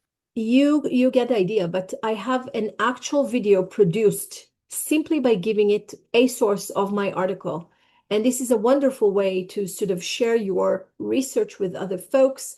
If they like it, they can then go read the article, but you can understand how this is changing the way that we are, in a sense, consuming information, even for research. It is allowing us to get reports, mind maps, quizzes, flashcards, all sorts of things, and slide decks, which is really, really useful. Again, I'm going to give a presentation next month on critical ignoring, and it generated a slide deck for me. I didn't have to say anything, but I did.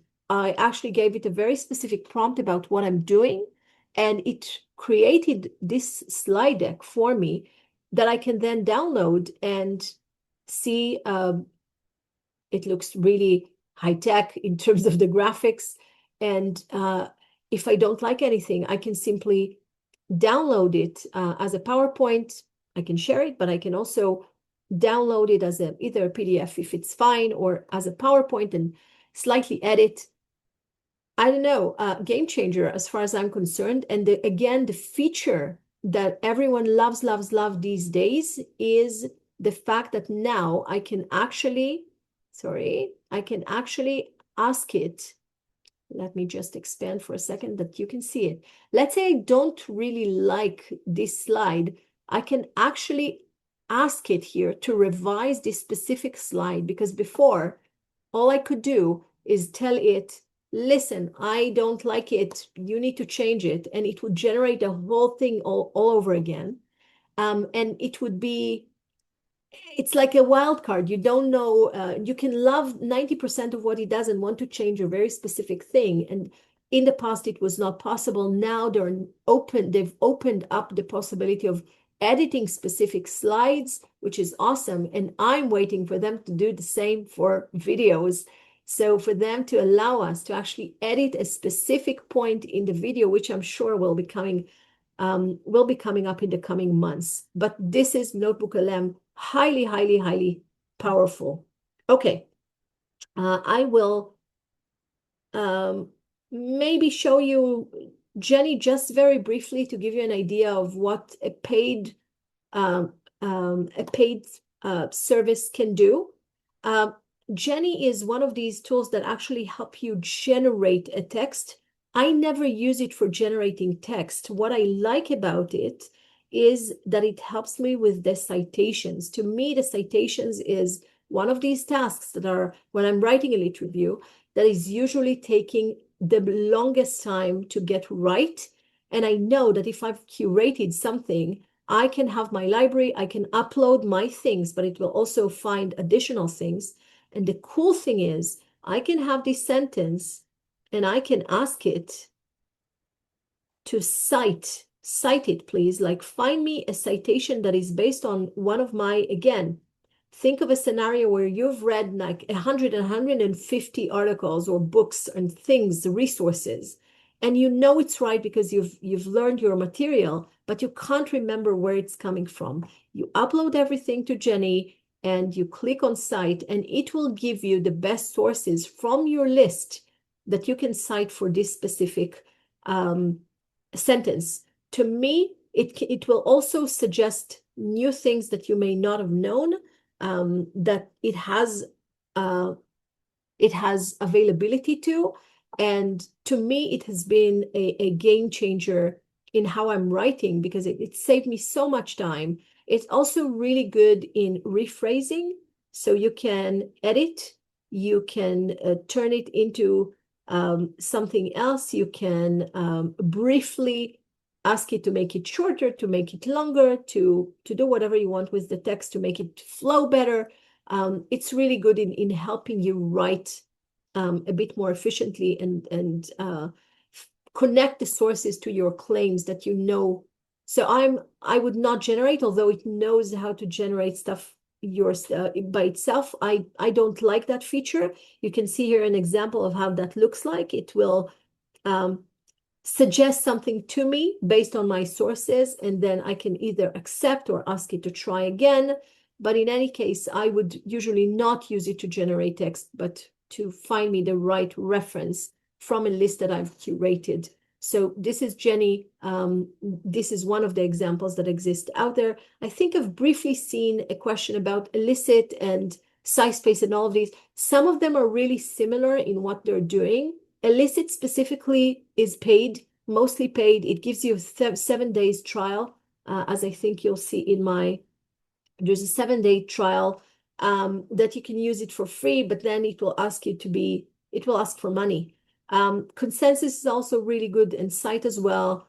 And there's some really strong ones, especially if you want pre-submission assessment of your full article. Thesify will do a really good job in doing that. And there's a bunch of them that are giving you services that we simply don't have the capacity to talk about today. Okay, I'm gonna pause here. I wanted to finish this section way before, but I think it's important that you've seen all these different tools. Some general tips in terms of just wrapping up this whole section of academic use. Use your critical thinking. Always compare tools. Never use only one tool or rely on one tool is one of my biggest ones. The abundance, as I said, of tools and features is overwhelming. Know that you're not alone. Find your community of learnings and just try to enjoy the ride. There's a learning curve with working with GenAI, and it takes time. Okay, I want to take a few questions, but then I want to just briefly talk about that, because I want to give you this exercise as homework. I was hoping to do it here today with you, to divide you into Zoom rooms, and to actually, what I wanted to do is to connect you to 3 or 4 per room. And I wanted you to choose one of these tools and explore and use this link. I've created a slide deck for us, and I want to explain what I want you to do at home. So at home, you'll have, of course, the link here, but what you can do, and this is how we can also become sort of a learning community. You'll have the instructions, so just disregard the part of introducing yourself and all that. But this is the list of main tools that I want you to sort of explore at the beginning, and just choose one of them and take this slide, duplicate it, and write down what you've found, the benefits, the challenges, and specific notes of what you found from working with the tool. Try to use it. Take 20 minutes to explore a tool. You'll have, if you need, there is a tutorial that you can rely on, and then take a task that you're grappling with academically and use one of the tools and write down how you've been doing it. So this is your homework. I, again, was hoping to do it today, but we don't have time. I want to pause and see if there are any critical questions before I move to the last bit and the surprise, because we have only 15 minutes left. Yes, I have a question. Please. It's someone posted in the chat, and I'm interested in the answers. I wanted to read it out. They were like, is it safe to add other sources like interviews, drafts, etc., as you mentioned on Notebook? On Notebook LM, yes, you can Yeah. you can add sources, videos, you can add things from your Google Drive, you can add text that you paste into it. And you can also ask it to do some research by itself, including deep research. So it's becoming increasingly powerful, Notebook LM. Yeah, so the general question also being like, I'm interested in knowing how you use like AI for data analysis, because I've seen it on slides, but you didn't really go so much into it, especially for qualitative research, ethically speaking. Yeah. What is your, I'm not sure that I understand, like, ask the question. What is the question? How do you use AI for qualitative research, for data analysis? I do that all the time. And I think the thing for me, it's right now, it's really the wild, wild west in that sense. I would say it again comes down to your ethics as a person doing research in terms of how you're using these platforms and how transparent you are in using them. I am trying to be very transparent in specific research that I've done that are qualitative with these tools. I would explain exactly what I did and how. So I would say in the methodology section, we've used, especially if it's like a meta sort of thing. So I've had some research about GenAI where we've also used GenAI to explore the material that we've collected, right? And a lot of it was qualitative. Some of it was from WhatsApp learning communities that I'm an admin of one of the, we have a really large community of thousands of people from all over academia in Israel that I'm one of the admins of. And we actually did an academic research about the different groups and how they're working and et cetera. And we use GenAI to do it. So methodologically, we've spent quite a lot of time comparing different tools and creating a really elaborate methodology with these tools to actually do the research and make sure that we are, being very specific. I would say that your question of how exactly to do it is very, very big and deep and beyond the scope of this specific session. There are specific methodologies that I've used, like creating, if it's interviews, so creating a sort of devising a specific protocol or report that I want per interview, generating them. Let's say that I have 20 interviews. I would generate 20, what I call vertical analysis. I will create 20 reports, and each report will have very specific things that I want to ask and know and extract from that interview. And once I have the 20, I will create new files that will do the horizontal. Does that make sense? So vertical and horizontal across the page for a specific question that I had, give me all the things from all the different 20 people and collect it in one document that I can then work on and do categorization and do all of it. And there would be places where I would scrutinize and check with different tools that what I'm getting is right. And I would code myself examples while I'm training it. So there are specific steps that you can take. It's huge in itself. I'm hoping this is clear. I'm not trying to avoid your question. I'm just saying it's a lot.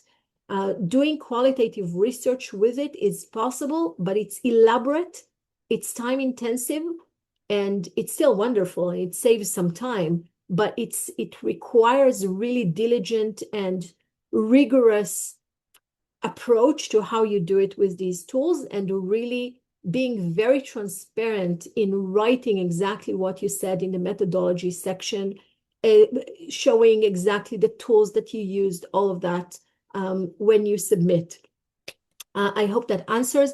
I see here some other questions about Jenny by Iker.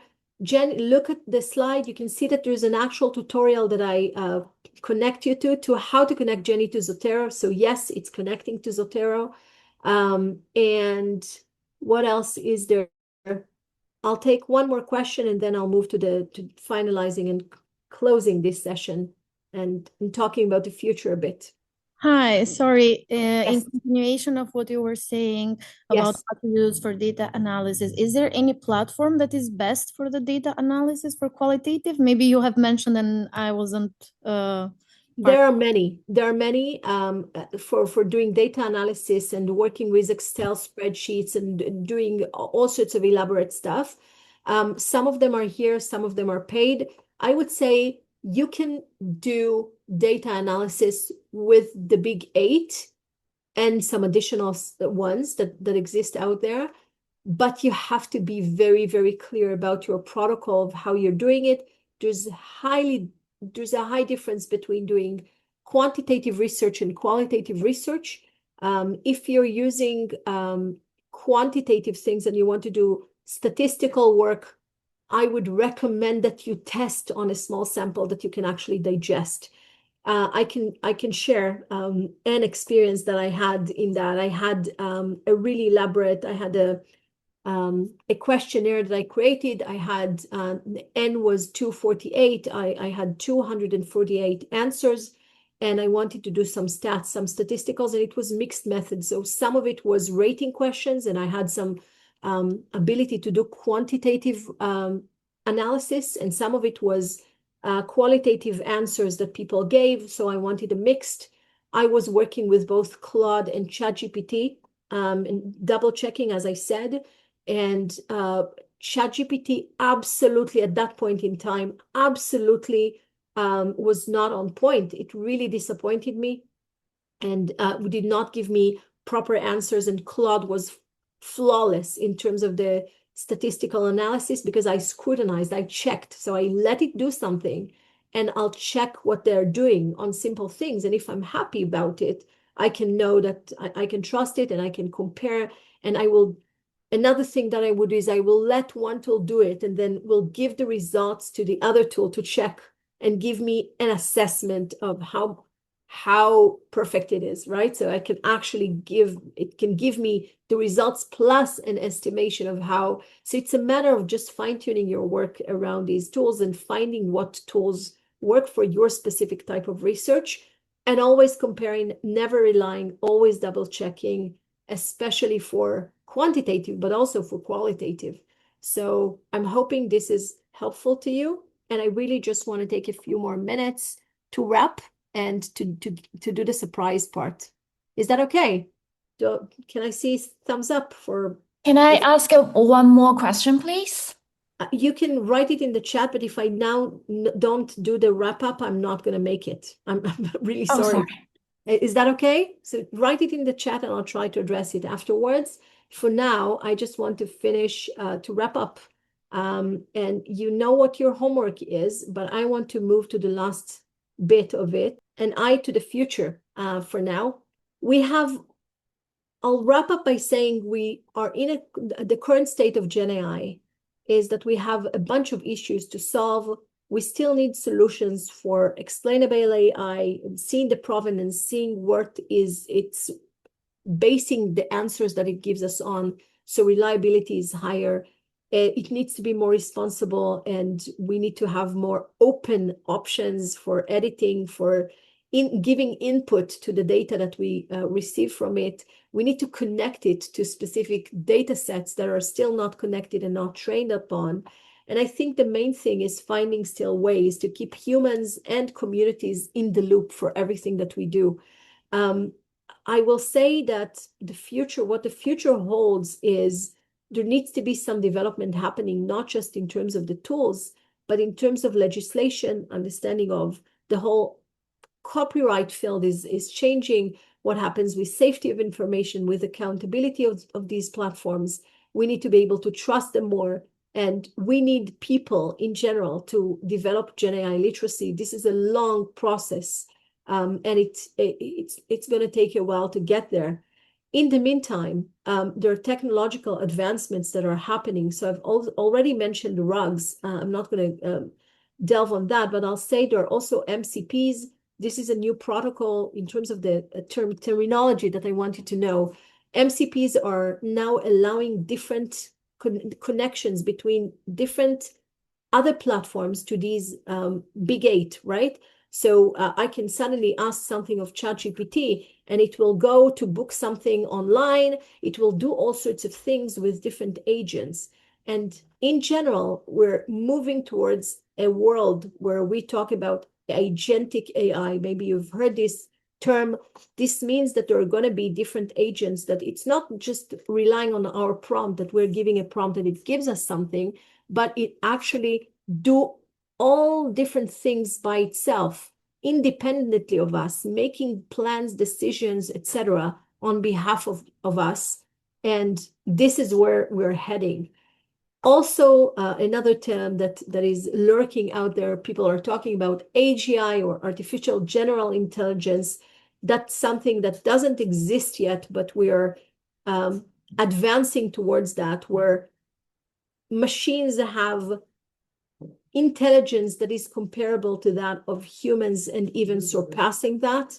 That is life-changing, and we cannot actually know exactly how life will look like when we get there, but you need to be aware of these different things that are happening and follow. For now, though, Sakana AI is just an example, but every now and then you'll hear big announcements of, hey, we've now Sakana AI almost a year ago created a paper saying, oh, this whole paper was generated by GenAI. They published the paper, but they didn't publish the tool. So I've yet to see something that really works and can generate an academic paper from beginning to end properly. I don't think it exists. I think we can use different tools along the process very, very critically and rigorously in order to improve our workflows, which we are doing, but there's no one solution fits all. And this is also a call for action for you to continue exploring and sharing your ideas. And remember what, bless her, Ruth Bader Ginsburg, may she rest in peace, said. She said, real change, enduring change always happen one step at a time. So I encourage you to take small steps, explore, experiment, don't shy away, because this is not going away. Just work with these platforms and get used to them. And now to the surprise. I want to celebrate with you. First of all, say thank you to Carmena from the University of London for inviting me to give these workshops, but also to you for hanging in with me. And what I want to do now in the last minute that we have is write a song with you. And again, this is not purely academic, but we're all human beings that have lives. And I know, because it happened to me as well, that sometimes, you know, someone will have a birthday or there's an occasion and you really want to just produce a nice song. So why don't we write a song together? We're going to use ChatGPT for the lyrics. We're going to use Suno for the tune, and you're going to help me choose the lyrics in which style and the tune in which style, and the production is us. So before we head there, I'll just say our next session is on the 26th of March. You're welcome to join us. I will make sure to have enough time then to practice, which we didn't get to do today, but let's write a song together. So I'm going to ChatGPT and I will tell it, I would like you to help me write a song. Tell me in the chat what you want the style to be in. Shall we say, I don't know, Homer, Shakespeare, something more modern?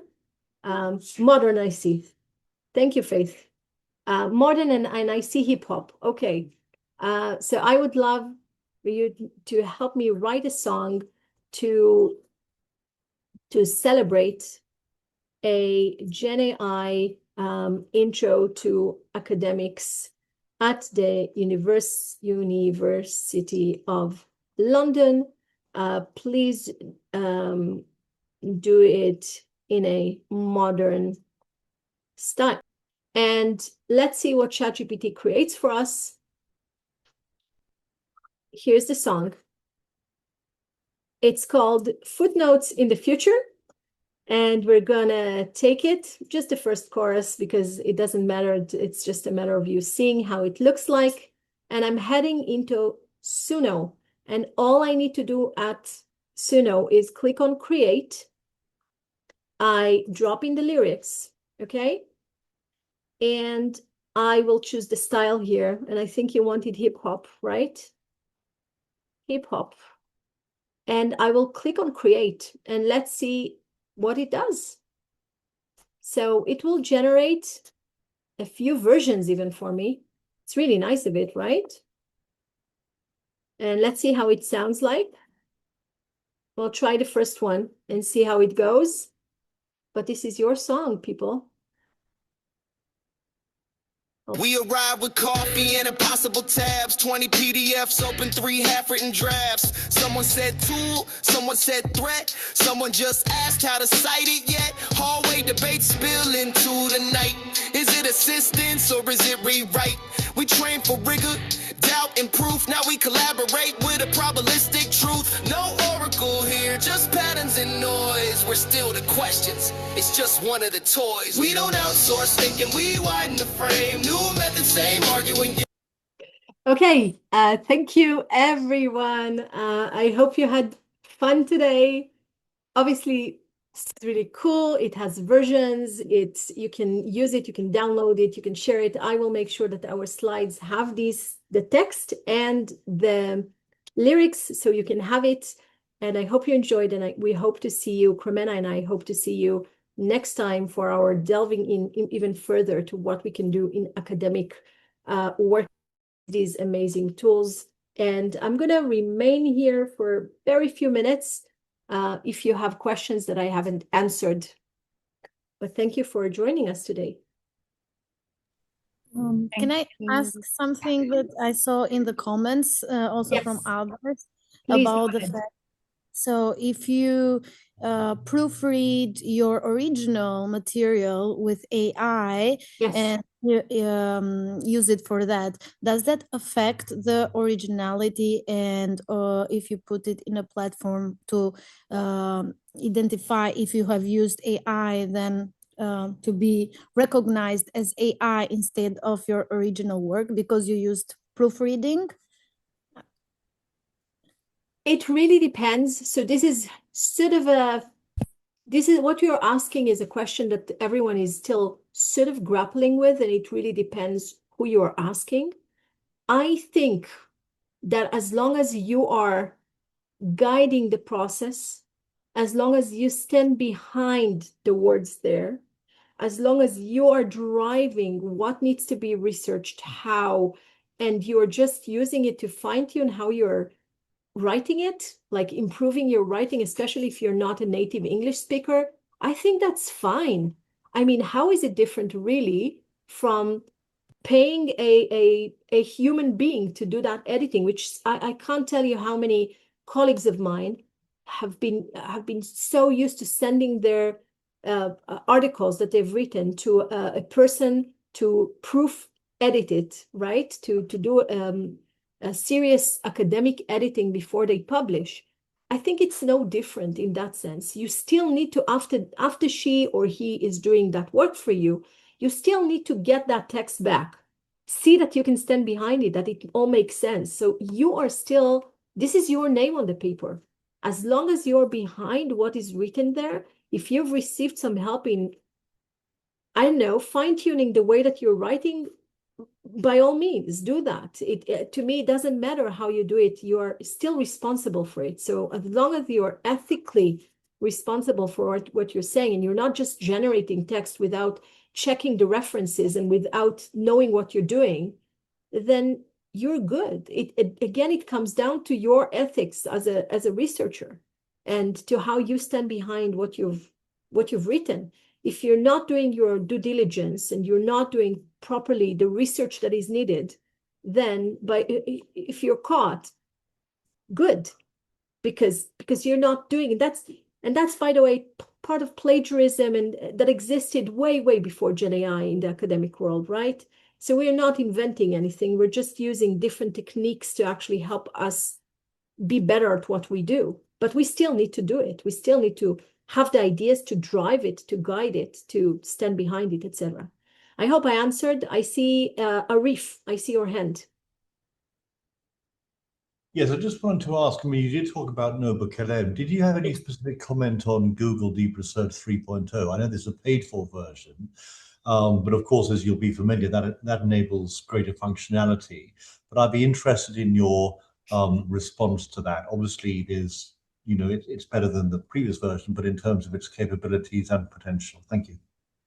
Yeah, Google recently upgraded massively Gemini and all of its behind-the-scenes platforms. It is very powerful.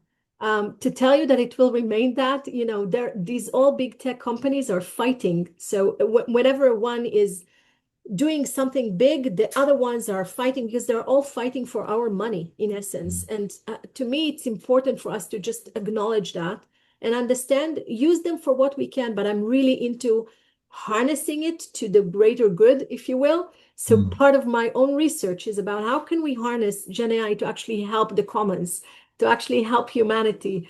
And we can definitely do that, right? But we need to be smart about it and give a fight to what they're doing, because right now they're changing the way that we are producing information, consuming information. It changes everything, really.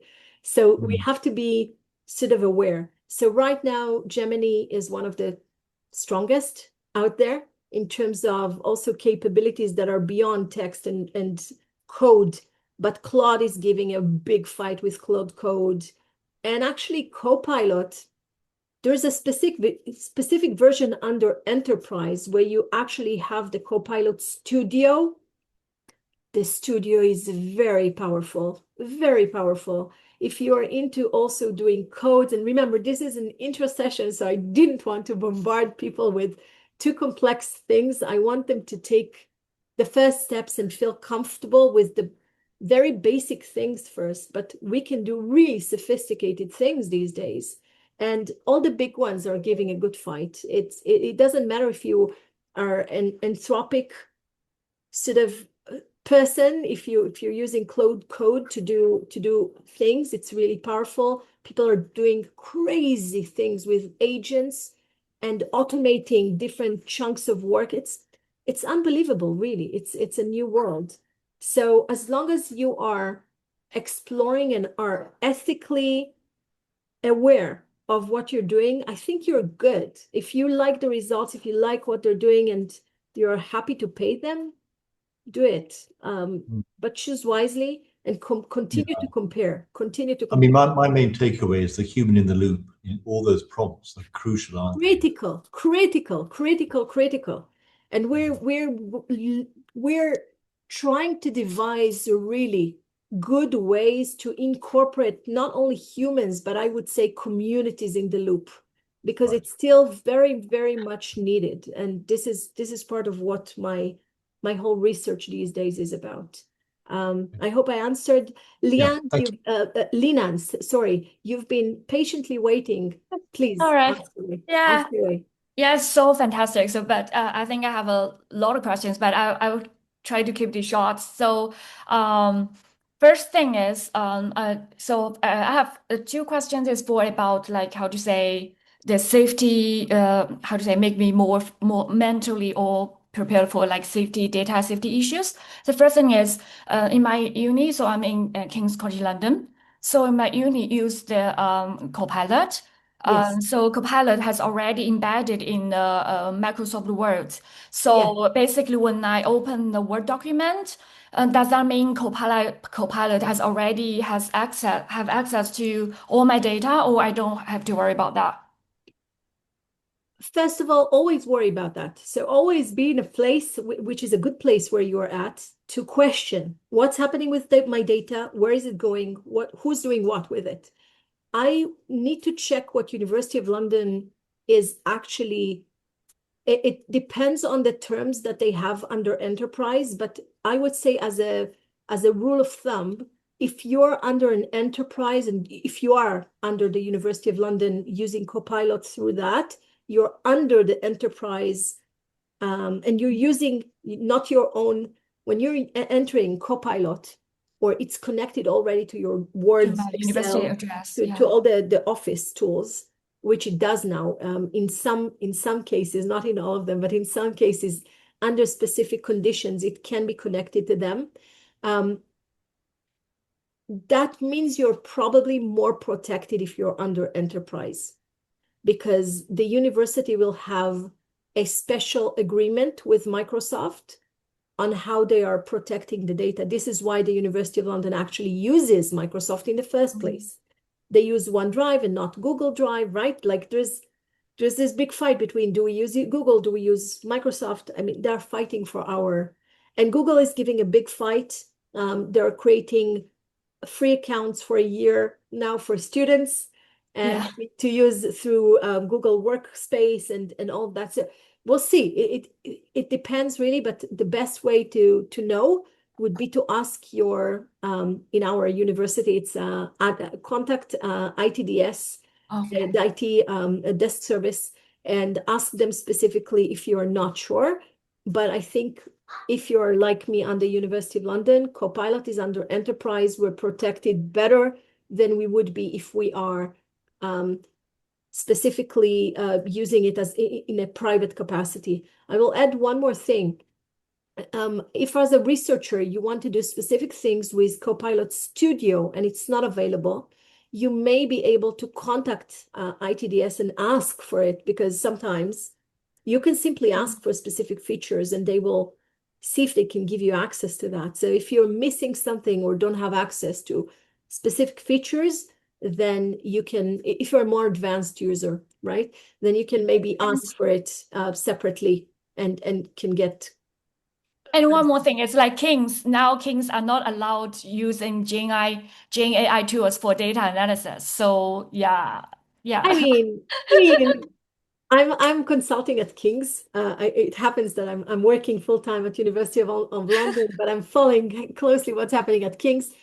First of all, I'll say King's have a wonderful AI initiative that is cross university. I happen to work with with Professor Elena Simperl, who's co-directing that initiative. So it's not like they're not doing AI. They're doing massively. They're doing AI massively, but they want to be careful as an institution about how researchers are using it, which is understandable. I mean, I know, to me, you know what it reminds me of 2 decades ago when we were told, don't use Wikipedia in the classroom. And what happened? Yes. Everyone used Wikipedia. The researchers, the lecturers, the students, everyone was using it. And it's the same here, whether the university allows it or not. This is we are all this going is to happening. use it. Everyone is working with this, so they can say whatever they want, and then there's the reality on the ground. To me, the most important is be aware of what it means to work with these platforms, be aware of the limitations and the pitfalls and the challenges, and then be ethical as a researcher in the way that you work. This is what I want. As long as you do that, you should be fine. Okay. Okay. And one more question one last question for the literature review, because I've tried the Notebook LM, and also you showcase all the other tools. But sometimes when I try, let's say I upload an article, a paper to ChatGPT, sometimes ChatGPT does not doing very well. So I'm wondering, is there any like Research Rabbit or Notebook? Are the results they generated are accurate or authentic to the original articles?